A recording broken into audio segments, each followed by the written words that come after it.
TYT Sports, Ben Mankiewicz, Francis Maxwell, Jason Rubin. Francis, we're going to be talking about basketball. It's a game played here in America. It's a tremendous amount of dribbling. I got it. Yeah. Okay, so interesting start for the Los Angeles Clippers. Thought to be a serious contender in the West going into the season, along with the Spurs, obviously, and a healthy Thunder team, but the Thunder team is not remotely healthy, so we'll see how that develops. And obviously the Houston Rockets, and maybe the Warriors. So it's a lot of teams. The West typically stacked, but the Clippers have not played one really good game this year. They've won some games, but most recently this week they lost to the Spurs in a game that they led from minute 1 through minute 46, but then didn't hit a bucket, I believe, in nearly the last 6 minutes of the game, more than 5 minutes. There are only 3 points coming in that stretch on a Crawford three-pointer that he got fouled on. And their offense looked terrible, and most significantly, their engine, the guy who makes them go, Chris Paul, looked handleable. And I'm not a big fan of drawing big conclusions this early in the year. The guy may have a nagging injury he doesn't want to talk about. He's the kind of guy who wouldn't blame an injury.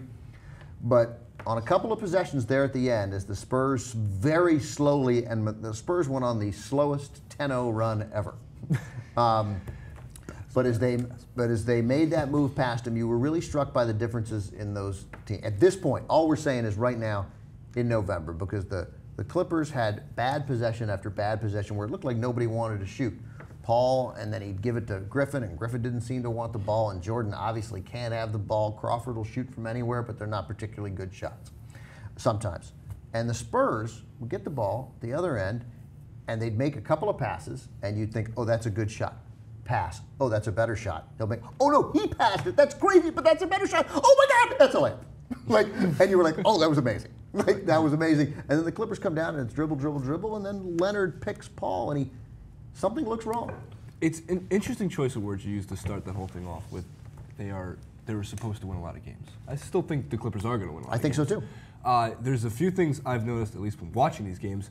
One, Chris Paul, we talked about this on Sunday with my buddy Jeremy, that he looks a step slower, and I think that's actually the case.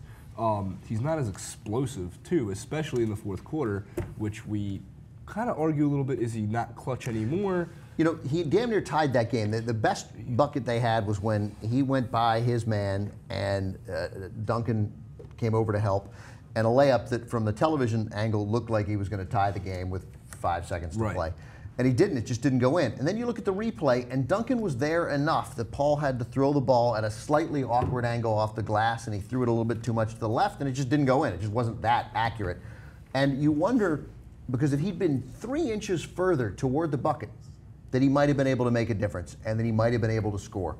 And that would indicate that maybe he's at this point in the year, maybe a little slower. I don't think Chris Paul's the only problem with the Clippers right this second, though, and these are things that are going to probably get fixed by the halfway point of the season. Number one, Jamal Crawford's a very streaky shooter. He's always been a very streaky shooter. When he's on, you want to get the ball to him every single time. When he's off, he's going to shoot his way out of a slump, and that doesn't work out well. So, two, DeAndre Jordan, I think, is a problem with Blake Griffin on the court, and the number that I was trying to bring up was Blake Griffin, 55% field goal percentage in the restricted area when DeAndre Jordan is on the bench. When DeAndre Jordan is on the floor and he's hogging up the paint, although a great defensive presence, as you've mentioned, Blake Griffin shoots 24% when he tries to drive into the lane because it just this year? That is just this through the sample size. It's only 7 games. Piece of this is from Zach Lowe and Grant. So if I would chime in so that I'm not completely irrelevant to this conversation. We'll be neutral perspective.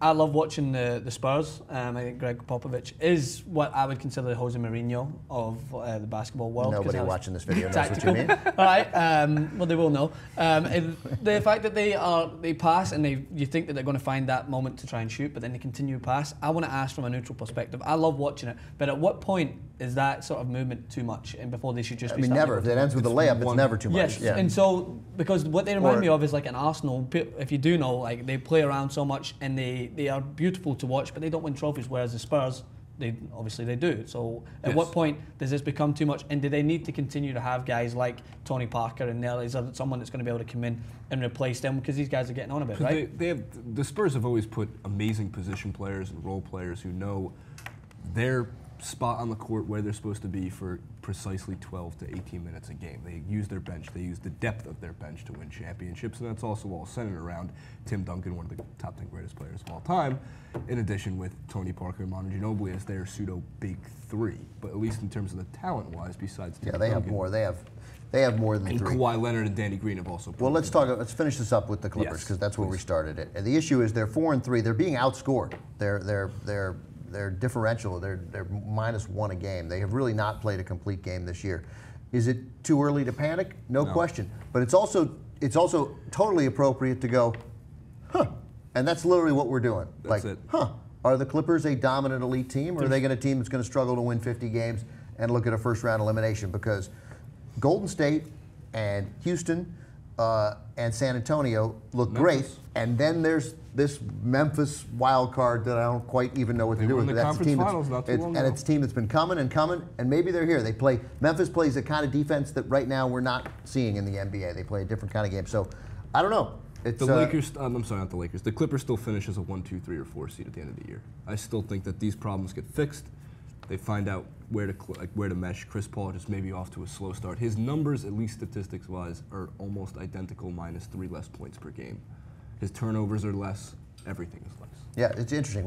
I like Chris Paul. I want him to succeed. Yeah, I'm curious. I love Chris Paul. We'll see. But I like Cliff Paul better. You like Cliff Paul better? Paul. Yeah, I like Cliff Paul's glasses. They're sexy. All right.